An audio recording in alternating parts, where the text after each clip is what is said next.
मध्ये सर्व 9वीच्या आणि 5वी 6वी पर्यंत 7वीची सर्व मुलं या ठिकाणी या मुलांना हा कार्यक्रम म्हणजे काय तर यांची परीक्षा झाली आहे आणि इथून पुढे आयुष्य जगायचं कसं तर हे जगत असताना शेवटचा विचार या ठिकाणी ऐकण्यासाठी आपले गुरुजी आहेत, शाळेचे प्रशालेचे मुख्याध्यापक साहेब आहेत, वेगवेगळे गुरुवर्य आहेत आणि हे विचार तुम्हाला मांडणार आहेत। पण मांडत असताना काल एक आपण सण साजरा केला रंगपंचमी। रंग आणि जीव लावताना काळजीपूर्वक लावला पाहिजे बघा बरं का। रंग आणि जीव लावताना काळजीपूर्वक लावला पाहिजे, कारण सण आणि क्षण निघून गेल्यानंतर डाग मात्र कायम राहतात।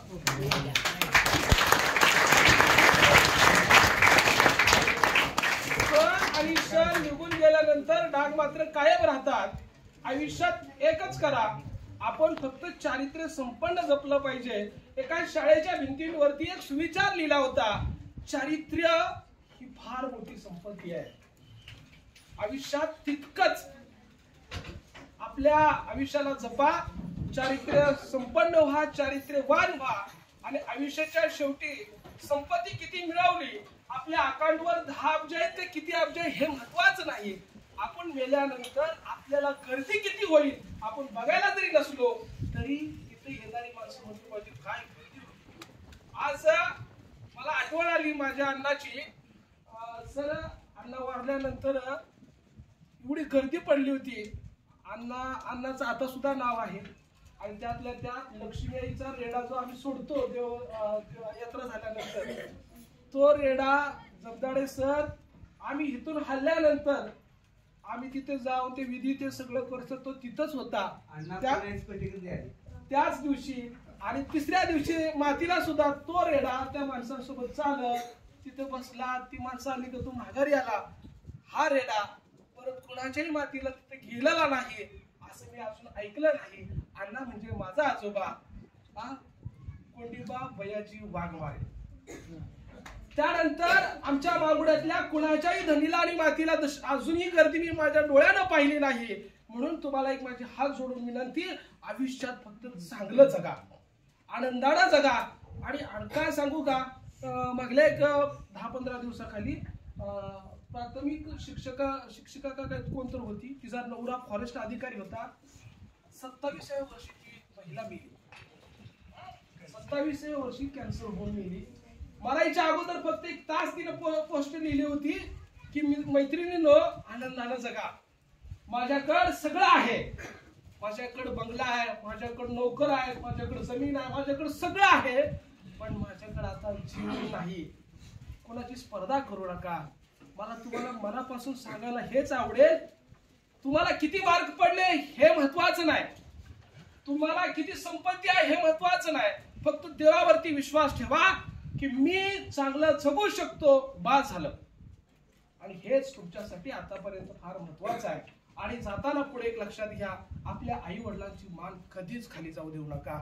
तुम्ही देवाला पाहिलं नसेल ना तर एक सांगतो, सकाळी उठल्यानंतर फक्त आपल्या आईला आणि वडिलाला बघा, तेच ते तुमचे देव आहेत।